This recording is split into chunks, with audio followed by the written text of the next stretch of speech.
Okay, so I've just been out walking in Siem Reap, Cambodia, and I'm at a really important point in my life where I am really confronting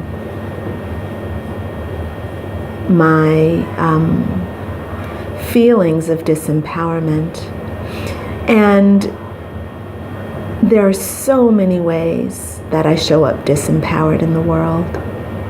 There are lots of ways, of course, that I show up empowered.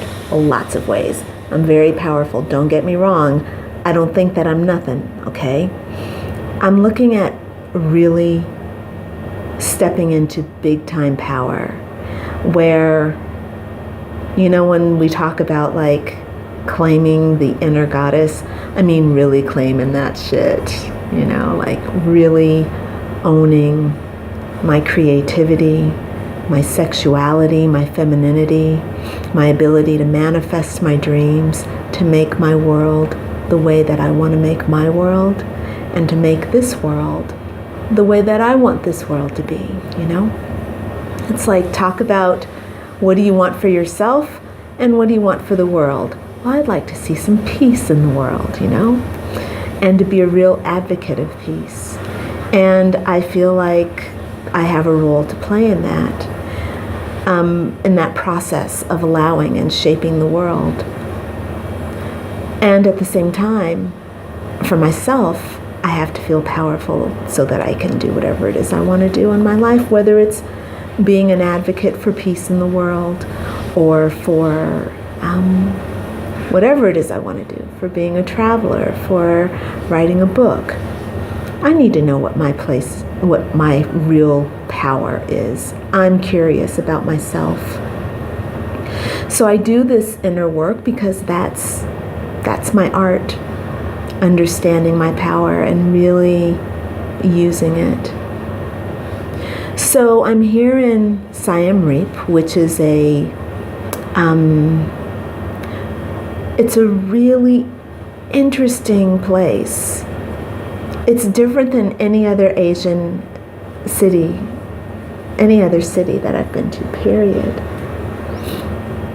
And I know that I'm projecting everything onto everything. I'm giving everything meaning. That's what we do. We give everything meaning based on our own ideas, our past, you know, our own paradigms.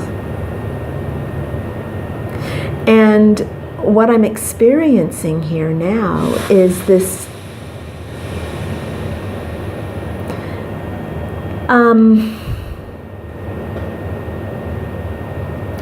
I'm having a hard time because it's an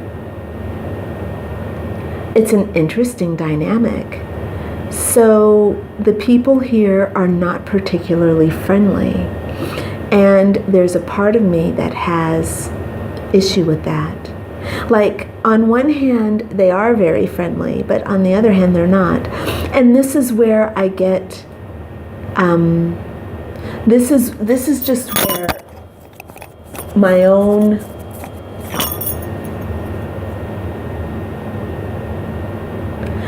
insecurities pop out, you know? So when I'm in touristy places like Bali, like Ubud is, I think Ubud is Ubud the capital? Ubud is not the capital of Bali. However, it's a major city where there are lots and lots of tourists. When you go to Ubud, people are very, the Balinese people that are working in Ubud are very friendly, but there is an inauthenticity that goes along with the friendliness. It's kind of like, taxi, madam? Would you like a taxi? And then if you say no, it's, you know? So there's this kind of like, there's a little bit of a cynicism that can happen when you're in a city.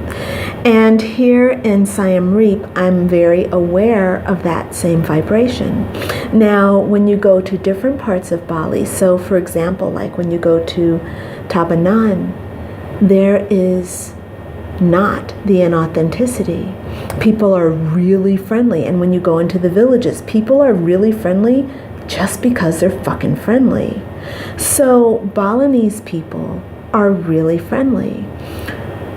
And when they're in the cities, there's a tendency toward inauthenticity. I totally understand, because they're there to make money. There can be desperation. There can also be some kind of demeaning sort of abuse that comes from tourists. You know, these things that where people are not feeling like they can make a living in a very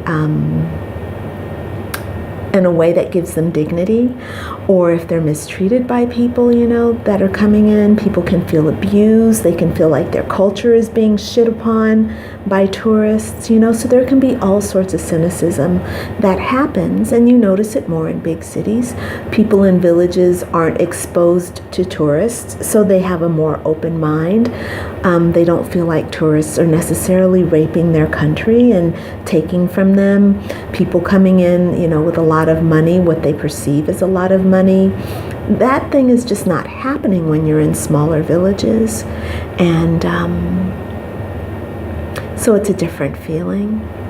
So Siem Reap is a big city.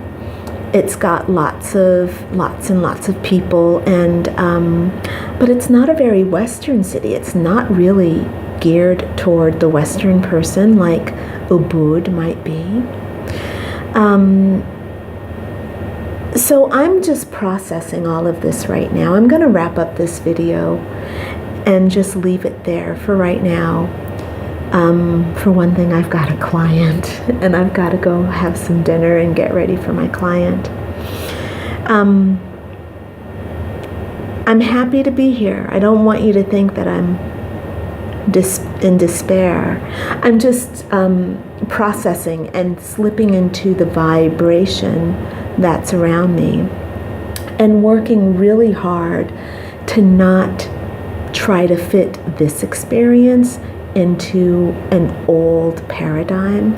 I want this to be a new experience. And I know that I'm comparing Siem Reap to Ubud or to Bali, right? Because I've talked about Ubud, but I've also talked about the other aspects of Bali. I'm not trying to really compare those, not at my core. I'm using it more as a reference, and when I go out tomorrow, I get to open up again. As I started off, I'm very aware of my own projections, very aware. But it's my own projections that I've come here to really change, you know, like the root of my projections. That's why I'm here. I'm here to change those.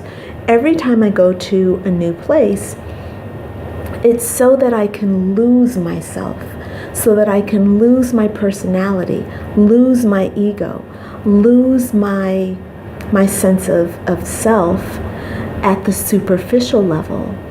At the core level, I could never lose myself, and that's myself with a capital S. Could never lose that part of myself, like that part of myself, the whole entirety of who I am, my God self. I couldn't lose that. I'm connected to everything at the level of the God.